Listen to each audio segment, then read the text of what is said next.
j'espère que vous allez bien. On se retrouve pour une vidéo spéciale. Je sais pas pourquoi je parle comme ça, puisqu'il s'agit de mes lectures préférées, de mon top lecture en 2017 et une petite partie résolution 2018, mais toute petite. J'ai parcouru mon carnet de lecture de 2017 et j'ai noté les livres qui m'ont le plus plu, qui m'ont le plus marqué et pour lesquels j'ai mis des notes entre 4,5 sur 5 et 5 sur 5 pour les coups de cœur. Et il y en a 11. Alors j'ai essayé de réduire à 10 mais c'était trop difficile donc on s'en fiche. C'est ma chaîne, je fais ce que je veux et moi je vais vous parler de 11 lectures. Mais assez rapidement quand même parce que sinon ça va durer trop longtemps. Alors je vais aller dans un ordre croissant, c'est-à-dire que je vais vous parler des lectures pour lesquelles j'ai mis 4,5, ensuite 4,75 et les 5 sur 5, mes coups de cœur. Il n'y en a pas beaucoup hein, parce que je suis pas du genre à avoir énormément de coups de cœur. Donc c'est la crème de la crème. Concernant les romans auxquels j'ai mis 4,5 sur 5, on va parler tout d'abord de La Faucheuse de Neal Shusterman, le premier tome, que j'ai beaucoup aimé pour son univers qui était juste exceptionnel, très original, dans lequel on va suivre des faucheurs qui sont des gens qui sont là pour tuer les autres personnes, puisqu'on est dans une société très évoluée où la mort n'existe plus et on peut vivre éternellement.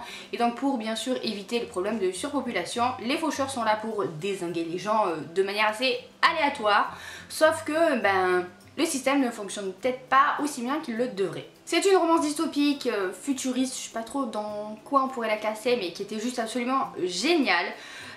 J'ai pas tous les éléments en tête parce qu'elle était quand même assez complexe mais très bien expliquée et les héros m'avaient paru un petit peu froids mais l'univers rattrape le tout. Donc c'est pour ça que j'ai mis La Faucheuse dans mon top des lectures 2017 parce que c'était quand même une histoire assez incroyable. On continue avec une lecture très différente, il s'agit de Je peux très bien me passer de toi de Marie Vareille, que j'ai beaucoup aimé lire pendant les vacances. C'était juste l'histoire parfaite, doudou, feel good, tout ce que vous voulez. On va suivre deux amies, Chloé et Constance, qui sont deux filles très opposées de caractère. L'une est très fleur bleue, l'autre est assez terre à terre.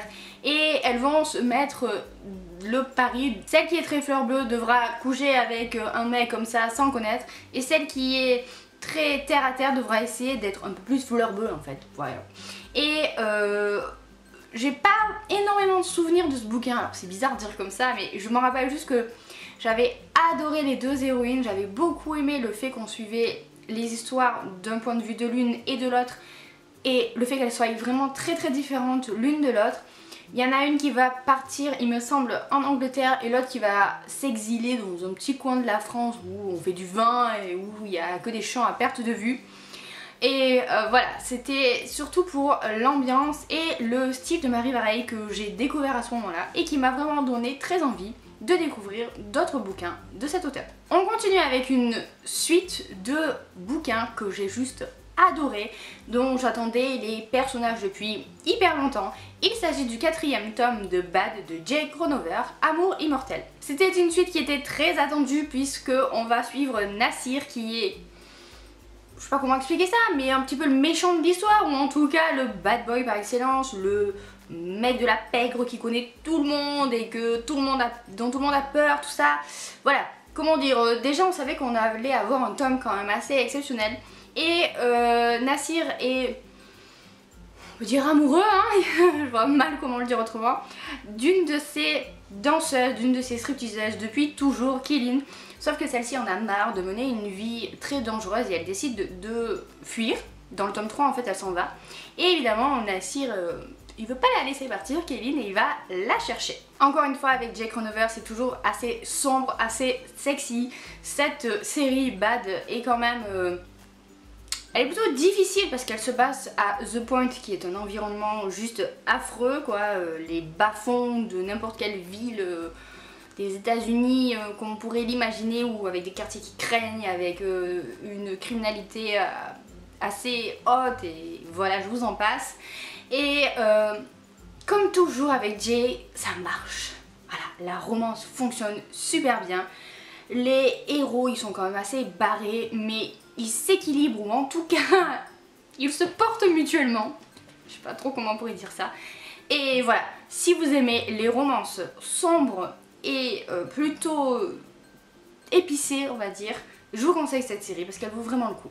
On continue avec une romance, mais cette fois-ci plus douce, puisque j'ai enfin lu, un Colin Hoover et qu'il est dans la liste. Il s'agit de Hopeless. Alors difficile de vous parler de l'histoire sans vous spoiler, donc je vais rester très simple. On va suivre Sky qui est une jeune fille qui a 17 ans et qui n'a jamais été très attirée par les garçons, jusqu'au jour où elle va rencontrer Holder, qui est le seul mec qui lui fait battre son cœur très très fort. Et voilà, ils vont se rapprocher, mais on va découvrir en fait que la famille de Sky cache un très très lourd secret.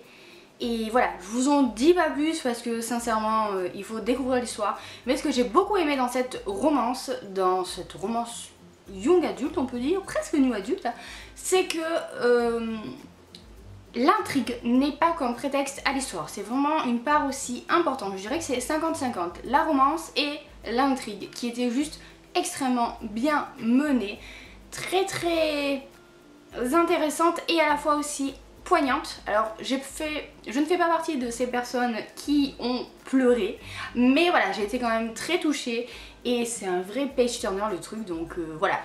Je suis quand même contente d'avoir lu un Colin Hoover parce que ça montre que oui, il faut que je continue à lire cet auteur, je sais. On continue avec le dernier livre auquel j'ai mis 4,5 sur 5, il s'agit de Follow Me Back de Evie Jaeger, que j'ai adoré surtout pour sa fin qui est juste exceptionnelle. Dans cette histoire on suit Tessa qui est une jeune fille qui est agoraphobe et qui ne sort jamais de chez elle. On comprend qu'il lui est arrivé quelque chose mais on ne sait pas quoi. Et elle est absolument fan de Eric Thorne qui est un chanteur. Et sur Twitter elle le suit, voilà, elle suit chacun de ses gestes. Il y a une fan... comment on appelle ça? Une fanbase? Enfin bref, il y a une communauté de fans. Non, un fandom, c'est ça. Une communauté de fans qui est à fond Eric Thorne et dont elle fait partie. Et un jour elle va échanger des tweets avec, et comment il s'appelle, Eric Thorne craint. Et je vous en dis pas plus parce que voilà, je trouve que certains récits qu'on peut trouver sur ce bouquin en dévoilent beaucoup trop. Donc vraiment arrêtez-vous à la 4e de couverture, là pour le coup elle est juste parfaite. Et comment vous dire, ce bouquin va crescendo. Au début ça reste assez linéaire, assez plat, puisque tout se passe à travers les écrans. Mais une fois qu'on est dans la vraie vie et que Tessa sort de chez elle, et tous les éléments s'enchaînent et on arrive à une fin qui est juste what the fuck. Et c'est génial. Vraiment ce bouquin a été une très très bonne surprise et j'ai juste hâte de lire le tome 2. Vous pouvez pas savoir comme j'attends de lire ce tome 2 que je pense lire en VO tellement j'ai hâte de le lire. On passe aux livres qui ont eu 4,75 sur 5, donc qui sont presque des coups de cœur, qui sont des coups de cœur mais pas tout à fait exceptionnels. Comment vous dire, ils sont exceptionnels ces bouquins là, mais ça va été juste la lecture parfaite. Oui je sais, la perfection n'existe pas, mais je fais quand même une distinction entre 4,75 et 5 sur 5. C'est mon côté névrosé. Le premier c'est le tome 2 de Six of Roses, donc Crooked Kingdom, je sais plus comment ça s'appelle. Oui je crois que c'est ça en VO, mais en français je sais plus. Bref, que j'ai juste adoré. Voilà, continuer à suivre les aventures de Kaz et sa bande, c'était juste top. J'ai trouvé ce tome 2 juste un poil en dessous du premier tome, c'est pour ça que je lui ai mis 4,75 sur 5. Mais ça reste quand même une série qui est juste exceptionnelle, qu'il faut absolument lire parce que l'univers est incroyable, les personnages sont complètement fous et pour une fois, suivre des vrais méchants, ça change et c'est juste trop bien. On passe cette fois à la romance et j'ai deux bouquins qui rentrent dans cette catégorie. Le premier c'est Bossman de Vicky Land qui m'a fait passer un super moment de lecture et avec lequel je me suis bidonnée. Vous savez que j'aime beaucoup les romances qui se passent au boulot et là pour le coup on y est et je sais pas, je trouve qu'elles ont toujours un petit côté piquant et drôle et là c'est tout à fait ça. On va suivre Reese et Chase. Comment vous dire, je pense que ce roman est porté par Chase qui est juste un personnage exceptionnel. Il est très très drôle, il a une capacité à raconter des mensonges qui sont tellement hilarants que c'est juste génial. Et dès le début du bouquin en fait, dès leur première rencontre, l'auteur donne tout de suite le ton et c'est ce que j'ai aimé. C'est un vrai page turner, il est très difficile de le lâcher tellement on a envie de rester avec Reese et Chase. Et ce bouquin est comme je les aime, c'est-à-dire qu'on a une première partie où les personnages voilà, se cherchent, où c'est très drôle, et une deuxième partie un peu plus swoonesque où voilà, le romantisme est à l'honneur. Et je pense qu'il faut absolument que vous lisiez cette romance si vous aimez les romances contemporaines. Et on reste dans les romances contemporaines avec Vicious de L.J. Shin ou J.L. Shin, je sais jamais, bon, je vous mettrai la miniature là. Cette histoire, je dirais que je l'assimilerais un petit peu à Bossman aussi dans le sens où elle est juste à mourir de rire et le personnage masculin est assez charismatique. Après elle est quand même assez différente puisque dans cette histoire, Millie et Vicious se connaissent depuis qu'ils sont adolescents et ils vont se revoir une fois adultes et Vicious va proposer à Millie de travailler pour lui, mais on n'est pas du tout dans une romance qui se déroule au boulot, enfin comment dire, ce n'est pas le truc principal puisque ce qui est important entre eux c'est que qu'ils se connaissent depuis très longtemps, qu'ils ont une relation très conflictuelle parce que Vicious est un gros connard, il n'y a pas d'autre mot, il est juste exécrable, il est horrible. Et c'est tout à fait le genre de personnage qu'on adore détester. Et moi je pense que c'est aussi beaucoup pour ça que j'ai adoré cette romance. Donc si vous aimez les relations amour-haine, si vous aimez les personnages masculins qui ont énormément de charisme et les héroïnes qui ne se laissent pas faire, Vicious c'est pour vous. Et on termine avec les deux seuls coups de cœur à 100% que j'ai eu pendant cette année 2017 et étrangement, ce sont deux romans de fantasy, donc je devrais peut-être lire un peu plus de fantasy.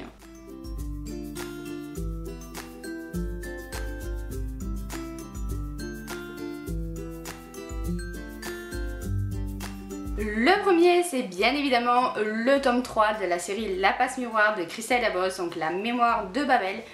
Car même si j'ai un petit peu moins aimé ce tome 3 que les deux autres, ça reste quand même une lecture juste extraordinaire avec un monde incroyable, des personnages tellement bien construits et voilà, je peux pas vous en dire grand chose puisque c'est un troisième tome, mais Christelle Dabos a une plume génialissime, elle a une imagination débordante que je raccrocherai carrément à celle de J.K. Rowling dans le sens où elle a construit un monde, un univers qui est incroyable, il n'y a pas d'autre mot hein.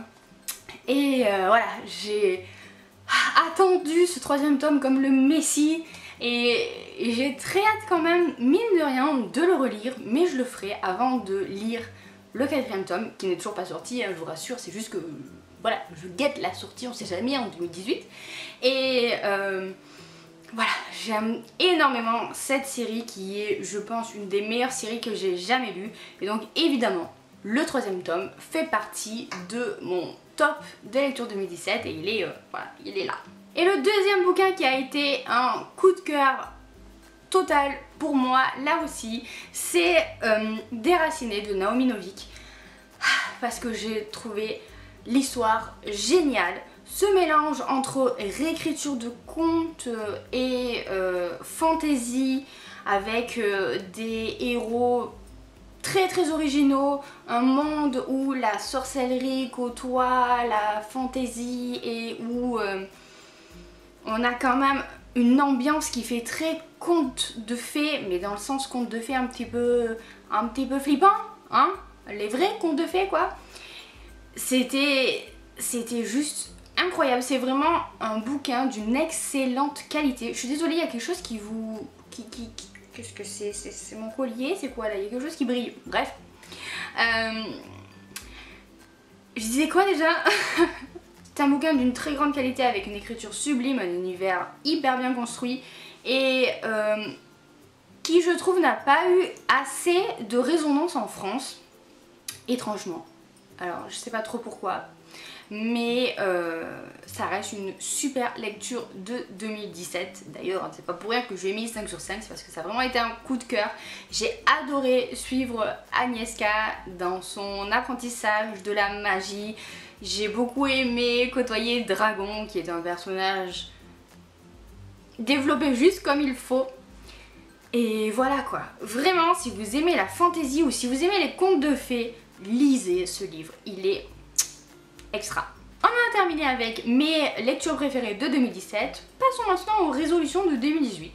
Alors bon, ça reste globalement toujours les mêmes. En résolution, j'aurais lire peut-être 1 ou 2 classiques dans l'année. Voilà, parce que j'aime bien à chaque fois... Je trouve que c'est important quand même de ne pas perdre de vue les classiques de la littérature, que ce soit française ou étrangère. Hein. Du coup, voilà, j'ai quelques titres en tête que je pense lire en 2018. J'aimerais aussi lire au moins un autre titre de Colleen Hoover. Alors je l'avais mis en résolution pour 2017 et je l'ai tenu. Donc voilà, hein. Continuons dans cette lancée. J'aimerais aussi lire un peu plus en VO. Alors là, tous les ans c'est pareil. Au final, c'est pas non plus ma priorité. Mais j'aimerais quand même. J'ai quand même presque une dizaine de bouquins en VO qui m'attendent dans ma pile à lire. Donc voilà. Ça serait bien de ne plus les négliger.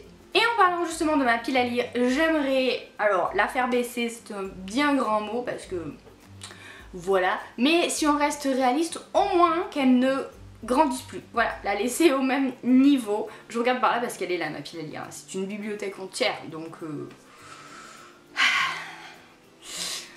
c'est pas quelque chose dont je suis très fière, mais voilà, c'est comme ça. Et surtout dans cette pile à lire, j'aimerais lire les reliques de Mappal, ou en tout cas les bouquins qui sont là depuis bien trop longtemps. Alors je suis contente hein, parce que dans les derniers mois de 2017, j'ai quand même sorti des bouquins qui étaient dans ma pile à lire depuis hyper longtemps. Donc il faut que je continue comme ça. J'aimerais aussi pour 2018 réorganiser justement ma pile à lire, ma bibliothèque, puisque avec le déménagement depuis je n'ai pas du tout eu le temps de le faire. Donc il faudrait que je me lance, voilà. Et dites-moi si je vous filme ça, ça vous intéresserait. Et enfin, dernière résolution, j'aimerais finir de relire les Harry Potter pour enfin lire la pièce de théâtre. Voilà, ça y est, je pense que je me sens prête. Donc dans mes relectures, j'avais relu le tome 5 il y a un moment déjà, et j'étais en train de relire le tome 6, mais j'ai complètement abandonné en 2017. Donc il faudrait que je reprenne le tome 6, que je relise le tome 7, et voilà, que je lise enfin la pièce de théâtre. Et voilà, cette vidéo est terminée, j'espère qu'elle vous a plu. N'hésitez pas à me dire quelles sont vos résolutions de 2018, parce que voilà, ça m'intéresserait de les connaître, et aussi quelles ont été vos meilleures lectures de 2017. Voilà, faites-moi baver. Et sur ce, moi je vous laisse, je vous fais plein de bisous, je vous souhaite de très bonnes lectures à venir, et à bientôt dans une prochaine vidéo. Puisqu'on est dans une... Et j'ai une mouche qui est en train de me voler devant. Non mais c'est pas possible.